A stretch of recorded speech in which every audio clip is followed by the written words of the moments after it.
Happiness is the result of one's truth. Lasting happiness is the power of the truth. Buddhananda. My search for happiness started, like most, in my early teenage years when in rebellion I challenged the rules of the family in order to experience and experiment. My life trapped in an illusion of fun dependent on drugs and sex slowly came to a stop when my oldest brother and his wife died for the sake of their religious convictions in the fires of a cult movement in Waco, Texas.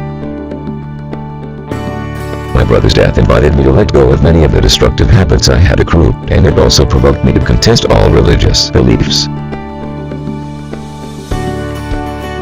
It was during this period of my life that I realized we are all in some way or another in the pursuit of happiness. How we go about it though was another thing altogether. Most people, like I used to, go for the high of drugs, others go for the bliss of sex or both, and some go for the rush of crazy life with fine activities, all in a vain search of something more, whatever that means. As a father of two young adult boys, I have come to appreciate seeing them grow and learn from their various yo-yo experiences because I know the wisdom that underlies growth. To me, there's nothing wrong with what they're actually doing in seeking happiness by whatever means are available, because it's a natural cause of events that must, in most cases, happen in order for one to eventually find or recognize ultimate happiness.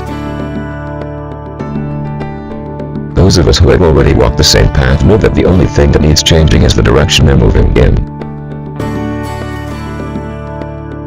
By withdrawing within instead of employing external means to achieve the ultimate euphoria, and learning from someone who has the results we're looking for, true lasting happiness can actually be achieved.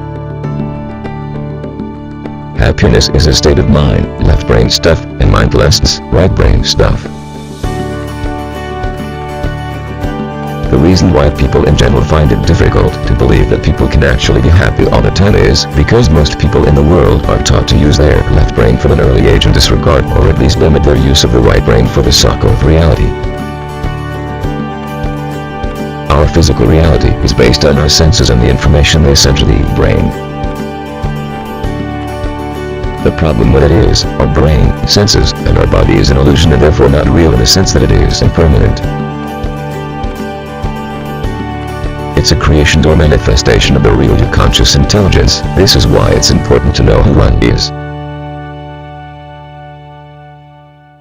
Please don't misunderstand me here. I'm not implying that we describe this reality, but that we at least acknowledge its limits. If, for example, you're reading this in your left brain thinker, nothing of what I have just said will make sense to you because to you, the information must make logical sense and the only reality that exists for you is this physical one we're living in right now.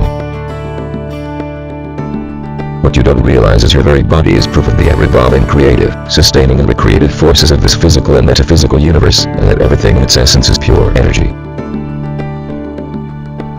The very thought of you challenging what you're reading is a miracle, literally, in itself, and it's great.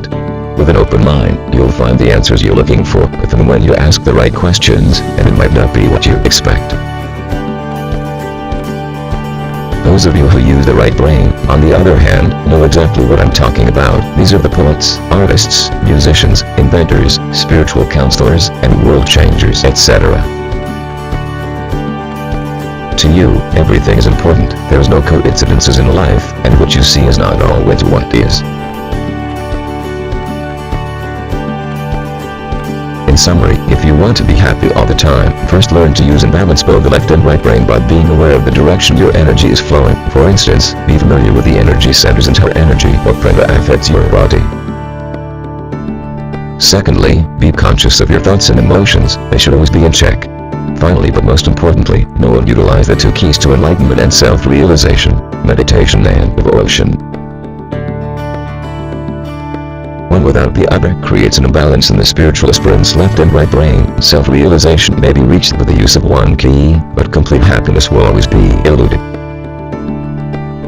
Meditation in the past have been endorsed for centuries by spiritual masters and leaders who catered primarily to patriarchal societies that discarded or made of little importance the feminine or female role in society.